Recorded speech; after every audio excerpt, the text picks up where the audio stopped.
वक्त सब कुछ सिखा देता है, लोगों के बिना रहना भी और लोगों के बिना जीना भी। दर्द भी उन्हीं को मिलते हैं जो हर रिश्ता दिल से निभाते हैं। मतलबी होना तो इंसान की फितरत है। बारिश रुक जाने के बाद तो छतरी भी बोझ लगने लगती है। अकेले हो तो विचारों पर काबू रखो और सबके साथ हो तो जुबान पर काबू रखो। रुलाया ना कर हर बात ऐ जिंदगी, जरूरी नहीं सबकी किस्मत में चुप कराने वाले हो। आप कितने भी अच्छे इंसान क्यों ना हो, आप हमेशा किसी की कहानी में बुरे जरूर होते हैं। वक्त भी हैरान है, इतनी जल्दी तो मैं भी नहीं बदलता जितनी जल्दी हम लोग बदलते हैं। कोई तराजू नहीं होता रिश्तों को तौलने के लिए, परवाह बताती है कि ख्याल का पलड़ा कितना भारी है। किसी भी व्यक्ति की सहनशीलता एक खींचे हुए रबर की तरह होती है। एक सीमा से ज़्यादा खींचे जाने पर उसका टूटना तय है। इतिहास कहता है कि कल सुख था, विज्ञान कहता है कि कल सुख होगा, लेकिन पता है धर्म क्या कहता है? अगर मन सच्चा और दिल अच्छा है तो हर रोज सुख होगा। आदत थी मेरी सबसे हंसकर बोलना, मेरा शौक ही मुझे बदनाम कर गया। श्री कृष्ण कहते हैं खोई हुई दौलत, भूली हुई विद्या फिर से लौट सकते हैं, पर क्या खोया हुआ समय कभी लौटता है? नहीं। सारी जिंदगी रखा है रिश्तों का भर्म मैंने, लेकिन सच तो ये है कि खुद के सिवा कोई अपना नहीं होता। संसार में सुई बनकर रहें, कैंची बनकर नहीं। सुई दो को एक कर देती है और कैंची एक को दो कर देती है। व्यक्ति क्या है ये महत्वपूर्ण नहीं है, परंतु व्यक्ति में क्या है ये बहुत महत्वपूर्ण है। लोगों का मुंह बंद करवाने से अच्छा है अपने कान बंद कर लो, जिंदगी बेहतर बन जाएगी। श्री कृष्ण कहते हैं जीवन में समस्याओं से कौन घिरा रहना चाहता है, कौन कठिनाइयों से घिरा रहना चाहता है? कोई नहीं। आप भी ऐसा नहीं चाहोगे तो ऐसा करने के लिए आप क्या करते हैं? ऐसा करने के लिए अधिकतर लोग कठिनाइयों से दूर भागते हैं, समस्याओं से दूर रहते हैं, और यही आप सबसे बड़ी भूल कर बैठते हैं। समस्या जंगली पशु के समान होती है, जिससे आप जितना दूर भागेंगे वो उतना ही विकराल रूप धारण कर लेगा और अंततः आपका अंत कर देगा। तो इस समस्या से कैसे बचा जाए? और इस समस्या का हल है कि आप अपने परिश्रम से, अपनी लगन से, अपनी दृढ़ता से समस्या का हल ढूंढना होगा। यदि नाविक को कुशल खेवैया बनना है तो वो शांत समुद्र में नहीं बन सकता, उसे तो तूफान का सामना करना ही होगा। श्री कृष्ण कहते हैं कि इतिहास गवाह है कि जिसकी बराबरी नहीं की जा सकती उसकी बदनामी शुरू कर दी जाती है। समय एक नदी की तरह है, हम एक ही पानी को दोबारा नहीं छू सकते। जो धारा बह चुकी है वह फिर कभी नहीं आएगी। संभल के रहो ऐसे लोगों से जिनके दिल में भी दिमाग होता है। कोई भी इंसान ऐसे ही अपने आप नहीं बदलता। जिंदगी में कुछ ऐसे हादसे हो जाते हैं जो इंसान को बदलने पर मजबूर कर देते हैं। किसी ने एक संत से पूछा गुस्सा क्या है? संत ने बहुत अच्छा जवाब दिया, किसी और की गलती की सजा खुद को देना। वक्त के साथ चलना कोई ज़रूरी नहीं है, सच के साथ चलिए, एक दिन वक्त आपके साथ चलेगा। साइकिल और ज़िंदगी तभी बेहतर चल सकती है जब उसमें चैन हो। कुछ सच तो हम पहले से जानते थे, बस देखना चाहते थे कि लोग झूठ कहाँ तक बोल सकते हैं। जब इंसान का स्वार्थ पूरा हो जाता है तब वह आपसे मिलना तो दूर, आपसे बोलना भी छोड़ देता है। मुश्किल वक्त का सबसे बड़ा सहारा है उम्मीद, जो एक प्यारी सी मुस्कान देकर कानों में धीरे से कहती है सब्र रख, सब अच्छा ही होगा। जरूरी नहीं हमेशा बुरे कर्मों की वजह से ही दर्द सहने को मिले। कई बार हद से ज़्यादा अच्छे होने की कीमत चुकानी पड़ती है। किस्मत और हालात दोनों जब साथ ना दे तो उनकी भी सुननी पड़ती है जिनकी कोई औकात नहीं होती। कोशिश आखिरी सांस तक करनी चाहिए, या तो लक्ष्य हासिल होगा या अनुभव। कहते हैं कि प्यार की शुरुआत आँखों से होती है। यकीन मानो प्यार की कीमत भी आँखों से ही चुकानी पड़ती है। श्री कृष्ण कहते हैं आपने पौधों को सींचते हुए देखा होगा, या आपने खुद भी पौधों को सींचा होगा, और आप भी ये कार्य प्रतिदिन करते होंगे। जब आप पौधे को जल देंगे तभी ये फलित होगा, इनमें से फूल निकलेंगे, इनकी सुंदरता बढ़ेगी। परंतु प्रतिदिन यह कार्य करने के पश्चात भी हम इससे एक महत्वपूर्ण सीख लेना भूल जाते हैं। हम कभी पौधों के पत्तों पर, उनकी डालियों पर, उनके फूलों और फलों पर जलधारा नहीं डालते, उन्हें धोते नहीं, परंतु फिर भी वह पनपते हैं, क्योंकि पौधों का जड़ ही सफलता का मूल है। यदि आप एक बार में अनेक कार्य करने जाएंगे तो आपको एक कार्य में भी सफलता नहीं मिलेगी, परंतु यदि आप बुद्धिमता से, दृढ़ मन से एक कार्य साधेंगे तो एकाएक स्वतः ही सारे कार्य सफल हो जाएंगे, जो आपका मूल है, जहाँ से आपको सिंचाई मिल रही है। यदि आपने उसी जड़ को छोड़ दिया तो एक सूखे पौधे की भांति आप भी सूख कर गिर जाएंगे और अपना अस्तित्व खो बैठेंगे। श्री कृष्ण कहते हैं, अच्छे लोग हमेशा साथ रहते हैं, दिल में भी, शब्दों में भी, दुआओं में भी। किसी के बारे में सब कुछ जान लेना उसे फिर से अजनबी बना देता है। पछतावा ना कीजिए, क्योंकि बीता हुआ समय अच्छा था तो वह यादगार है, और यदि बीता हुआ समय खराब था तो एक अनुभव है। परिस्थितियां हमारे लिए समस्या नहीं बनती, समस्या तो तब बनती है जब हमें परिस्थितियों से निपटना नहीं आता है। पता नहीं लोग दूसरों को उदास करके खुद कैसे खुश रह लेते हैं। रिश्ता चाहे कितना भी क्यों ना बिगड़ा हो, अगर सुधारना चाहो तो सब कुछ सही हो सकता है। रुलाते तो सभी हैं, लेकिन अगर कोई तुम्हारे लिए खुद रो पड़े तो उसे कभी खुद से दूर मत होने देना। इंसान कब बदल जाता है पता ही नहीं चलता, और हम ये सोचते रह जाते हैं कि आखिर हमने गलती कहाँ की है। जिंदगी में 3 लोगों को कभी मत भूलना। एक तो वो जो मुसीबत में साथ देते हैं, एक वो जो मुसीबत में साथ छोड़ देते हैं, और एक वो जो मुसीबत में आपको डालते हैं। जब लोग आपकी बुराई करें तो बिल्कुल परेशान ना हो, वास्तव में वह लोग आपको महत्व देने का कोई रास्ता जानते ही नहीं है। श्री कृष्ण कहते हैं, जीवन में सभी केवल सफल होना चाहते हैं, केवल विजय चाहते हैं। कोई भी पराजित नहीं होना चाहता, कोई भी असफल नहीं होना चाहता, कोई भी नहीं चाहता कि उसके प्रयास व्यर्थ जाए। यदि एक दृष्टिकोण से देखा जाए तो ये उचित भी है, परंतु असफलता में भी एक अच्छी बात छुपी होती है।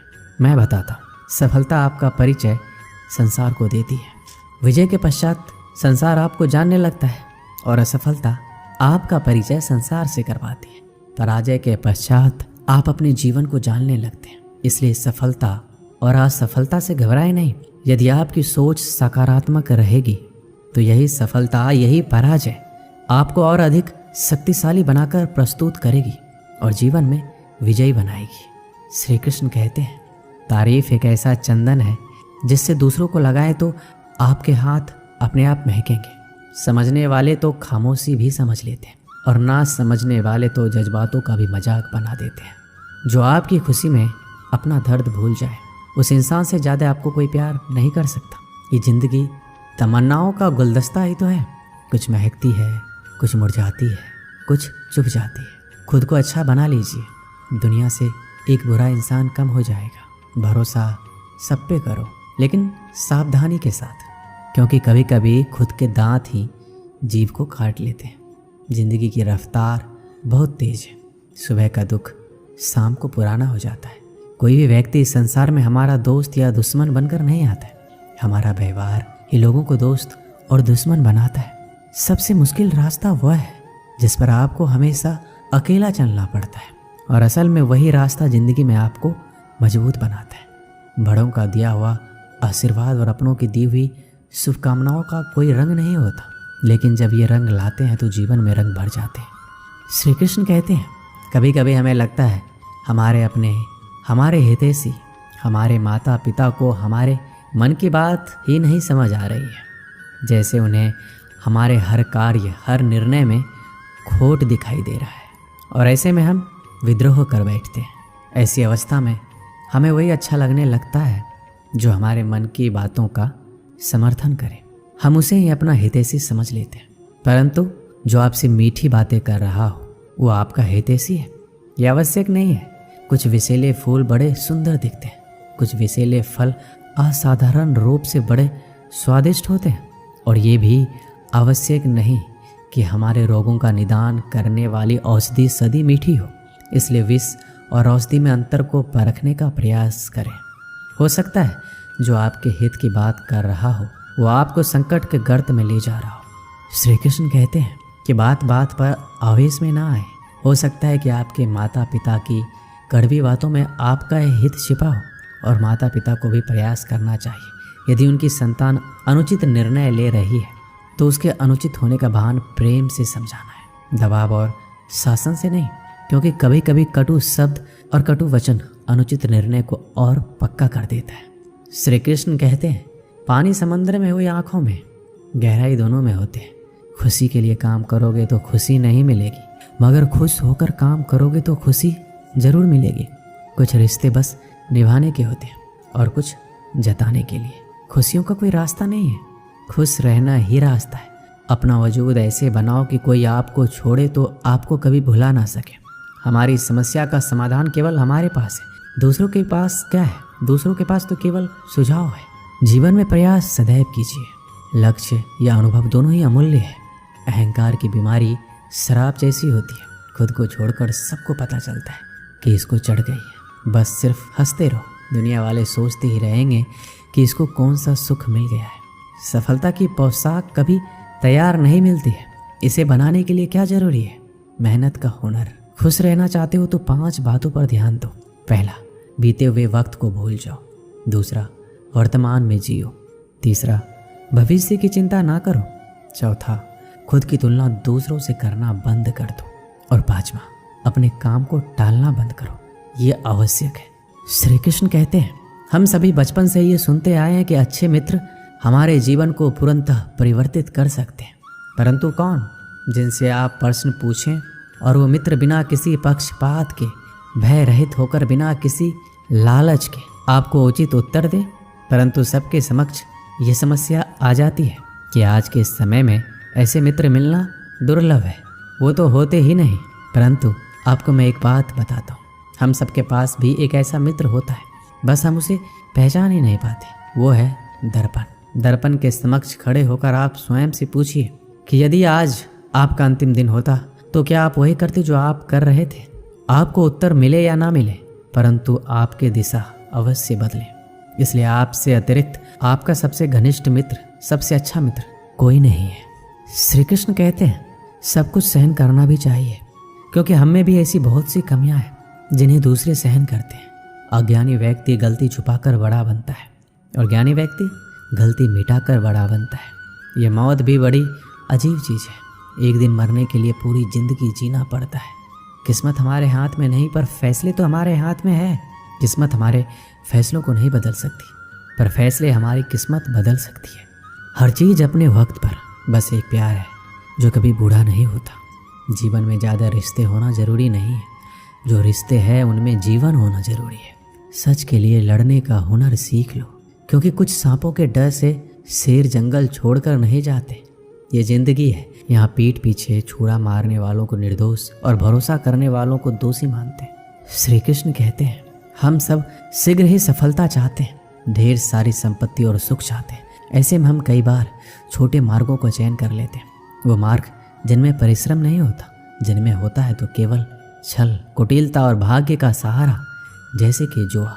कोई जुए के खेल में धन लगाता है, कोई दांव लगाता है और ये भूल जाता है कि जुआ एक ऐसा दलदल है जिसमें एक बार गिरो तो सर्वनाश से पहले निकलना असंभव है।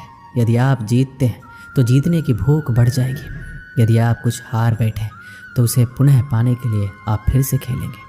मनुष्य को यह आभास ही नहीं होता कि अपनी संपत्ति के साथ वो अपनी मानवता, अपने संस्कार, अपने धर्म और अपना उत्तरदायित्व सभी जुए की भेंट चढ़ा देता है। इसलिए कुछ पाना है तो परिश्रम से पाओ। अगर कुछ जुए में जीता भी तो वो उतना ही शीघ्र खो दोगे, क्योंकि उसे परिश्रम से नहीं पाया गया है और उसकी रक्षा करने के लिए आपके मन में स्वाभाविक प्रयास भी नहीं होंगे। एक गांव में एक आलसी आदमी रहता था। वह कुछ काम धाम नहीं करता था, बस दिन भर निठल्ला बैठकर सोचता रहता कि किस तरह कुछ खाने को मिल जाए। एक दिन वह यूं ही घूमते घूमते आम के एक बाग में पहुंच गया। वहाँ रसीले आमों से लदे कई पेड़ थे। रसीले आम देख उसके मुंह में पानी आ गया और आम तोड़ने वह एक पेड़ पर चढ़ गया। लेकिन जैसे ही वह पेड़ पर चढ़ा, बाग का मालिक वहाँ पहुँचा। बाग के मालिक को देख आलसी आदमी डर गया और जैसे तैसे पेड़ से उतरकर वहाँ से भाग खड़ा हुआ। भागते भागते वह गांव के बाहर स्थित जंगल में जा पहुँचा। वह बुरी तरह से थक गया था, इसलिए एक पेड़ के नीचे बैठकर सुस्ताने लगा। तभी उसकी नज़र एक लोमड़ी पर पड़ी। उस लोमड़ी की एक टांग टूटी हुई थी और वह लंगड़ा कर चल रही थी। लोमड़ी को देख आलसी आदमी सोचने लगा कि ऐसी हालत में भी इस जंगली जानवरों से भरे जंगल में लोमड़ी कैसे बच गई, इसका अब तक शिकार कैसे नहीं हुआ। जिज्ञासा में वह एक पेड़ पर चढ़ गया और वहां बैठकर देखने लगा कि अब लोमड़ी के साथ क्या होगा। कुछ ही पल बीते थे कि पूरा जंगल शेर की दहाड़ से गूंज उठा, जिसे सुनकर सारे जानवर डर कर भागने लगे। लेकिन लोमड़ी अपनी टूटी टांग के साथ भाग नहीं सकती थी, वह वहीं खड़ी रही। शेर लोमड़ी के पास आने लगा। आलसी आदमी ने सोचा कि अब शेर लोमड़ी को मारकर खा जाएगा, लेकिन आगे जो हुआ वह कुछ अजीब था। शेर लोमड़ी के पास पहुंचकर खड़ा हो गया। उसके मुंह में एक मांस का टुकड़ा था, जिसे उसने लोमड़ी के सामने गिरा दिया। लोमड़ी उस मांस के टुकड़े को खाने लगी। थोड़ी देर बाद शेर वहां से चला गया। यह घटना देखकर आलसी आदमी सोचने लगा कि भगवान सच में सर्वसर्वा है। उसने धरती के समस्त प्राणियों के लिए, चाहे वह जानवर हो या इंसान, खाने पीने का प्रबंध करके रखा है। वह अपने घर लौट आया। घर आकर वह 3 से 4 दिन तक बिस्तर पर लेटकर प्रतीक्षा करने लगा कि जैसे भगवान ने शेर के द्वारा लोमड़ी के लिए भोजन भिजवाया था, वैसे ही उसके लिए कोई ना कोई खाने पीने का सामान ले आएगा। लेकिन ऐसा कुछ नहीं हुआ। भूख से उसके हालात खराब होने लगे। आखिरकार उसे घर से बाहर निकलना ही पड़ा। घर के बाहर उसे एक पेड़ के नीचे बैठे हुए बाबा दिखाई पड़े। वह उनके पास गया और जंगल का सारा वृत्तांत सुनाते हुए बोला, बाबा जी, भगवान मेरे साथ ऐसा क्यों कर रहे हैं? उनके पास जानवरों के लिए भोजन का प्रबंध है, लेकिन इंसानों के लिए क्यों नहीं? बाबा जी ने उत्तर दिया, बेटा ऐसी बात नहीं है। भगवान के पास सारे प्रबंध हैं, दूसरों की तरह तुम्हारे लिए भी। लेकिन बात यह है, वो तुम्हें लोमड़ी नहीं शेर बनाना चाहते हैं। दोस्तों, इस कहानी से हमें यही सीख मिलती है कि हम सब के भीतर क्षमताओं का असीम भंडार है। बस अपनी अज्ञानतावश हम उन्हें पहचान नहीं पाते और स्वयं को कामचोर समझकर दूसरों की सहायता की प्रतीक्षा करते रहते हैं। स्वयं की क्षमता पहचानिए, दूसरों की सहायता की प्रतीक्षा मत कीजिए। इतने सक्षम बनिए कि आप दूसरों की सहायता कर सकें। दोस्तों, इस वीडियो में बस इतना ही। मिलते हैं अगले वीडियो में। अपना ख्याल रखिएगा। जय श्री कृष्णा।